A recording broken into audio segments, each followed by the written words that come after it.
முருகன் கையில் என்னென்ன சமையல் சொல்றேன்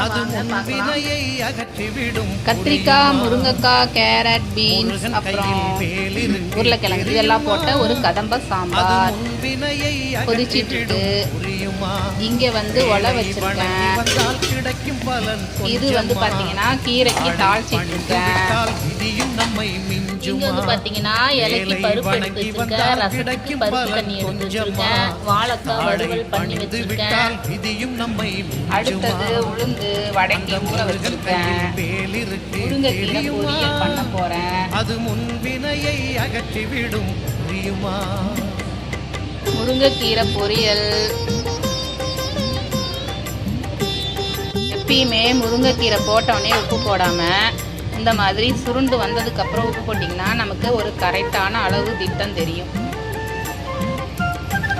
இது வந்து பிகினருக்கு சொல்கிறேன், அதாவது புதுசாக சமையல் பண்ணுறவங்களுக்காக சொல்கிறேன்.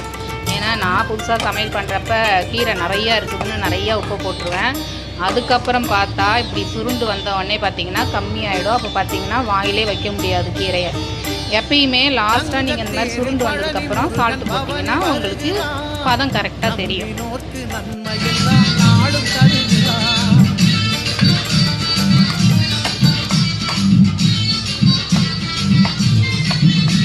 மாதிரி தேங்காய் போட்டதுக்கப்புறம் வந்து பார்த்திங்கன்னா அந்த பருப்பு எடுத்து வச்சோம் இல்லையா, அதை கொஞ்சம் நீங்கள் இந்த மாதிரி போடும்போது நல்லா டேஸ்ட் கொடுக்கும் கீரைக்கு. கலர்ஃபுல்லாக இருக்கும் பார்க்கவே. இன்னொரு ஒலை வச்சாச்சு. அப்புறம் ரசம் வந்து இப்படி கொதிக்க விடக்கூடாது, அவ்வளோதான், ஆஃப் பண்ணிடணும்.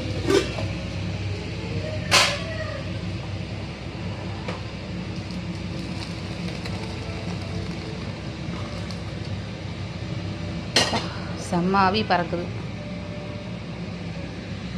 சூப்பரான ரசம் ரெடி. பருப்பு ரசம். வடைக்கு வந்து பச்சை மிளகா, கருவேப்பிலை, கொத்தமல்லி எடுத்து வச்சிட்டேன். சாம்பார் ரெடி, ரசம் ரெடி, கீரை ரெடி. அடுத்தது வடை, பாயாசம், அதுக்கப்புறம் சாமி கும்பிட வேண்டும்.